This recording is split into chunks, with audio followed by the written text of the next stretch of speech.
probers, and welcome to the Toad Probe once again. Of course, the Beast and I are on the very edge of extinction today, Swampside, and joining us there is Dr. Ben McNeil. Now, Ben is a Senior Research Fellow at the University of New South Wales Climate Change Research Centre, and he brings a business perspective to the table, to the swamp. And Ben, can I start by asking us, where is Australian business, do you think, in relationship to the issue of climate change?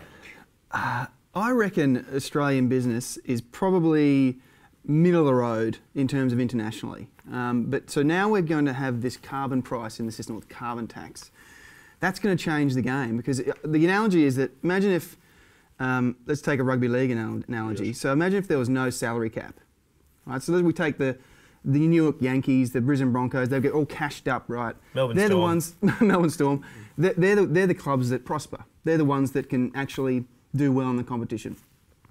What we're doing is essentially saying, well, we want to level up that field. We want the other guys to actually prosper as well.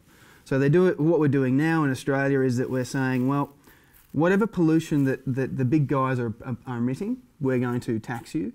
And what that means is it's going to help the other guys, the low pollution guys, the technologies and innovations that we need, come up and grow within the economy. So it's going to diversify all these wonderful new things that will bring low pollution technologies in the future. They're the sort of tigers and rabbitohs, you know, of the clean technology future. If you said to me that the boss of coal in Australia, or the big coal companies, they seem to be very reluctant to do anything about what they're doing except keeping on digging it up. But surely there's going to be pressure on them. Most of the coal that we dig up actually gets exported. So 80% of that stuff gets exported. So it's not what we do in Australia per se that's going to dictate the future of coal.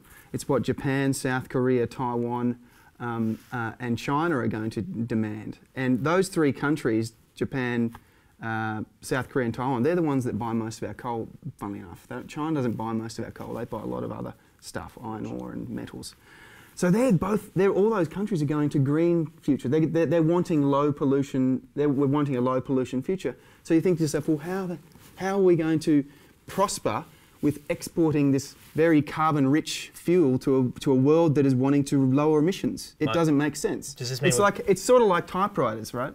So we're sort of exporting typewriters to a world that wants iPads. There's a lot of suggestion that the change will be so rapid that you'll lose, this is especially coming from, say, Tony Abbott, that you'll lose Whyalla overnight, or the poor old people of the Illawarra will have to go and grow corn to survive and all that sort of stuff. Is that likely? That's nonsense.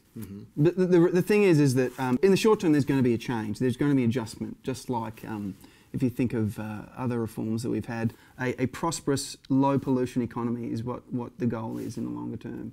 What about in the short term? What can you say to people out there who might be driving trucks, or might be a milkman, for instance, who's delivering milk and all he knows is that his bill's going up, and this is not a good thing for him? All I can say is that it's up to the government to really have the effective transition arrangements for those people who have done something for 40 years and they're going to, let's say, lose their jobs in the next 5 or so years or 10 years.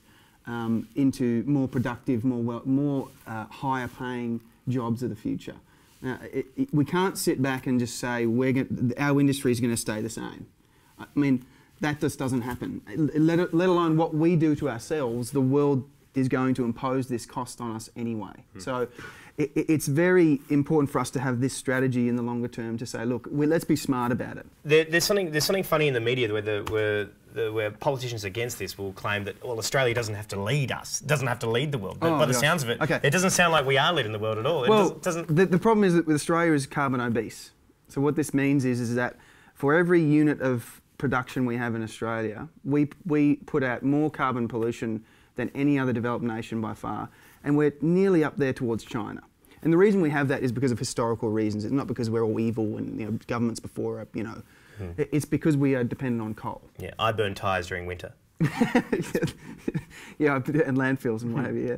Great, well, so because I'm obese, I should start cutting out my my pastas and my breads, and now because I'm carbon obese, I should stop cutting maybe a low-carbon diet. Yeah, low carb. Is what I should be focused on. Back to the Atkins. Yeah.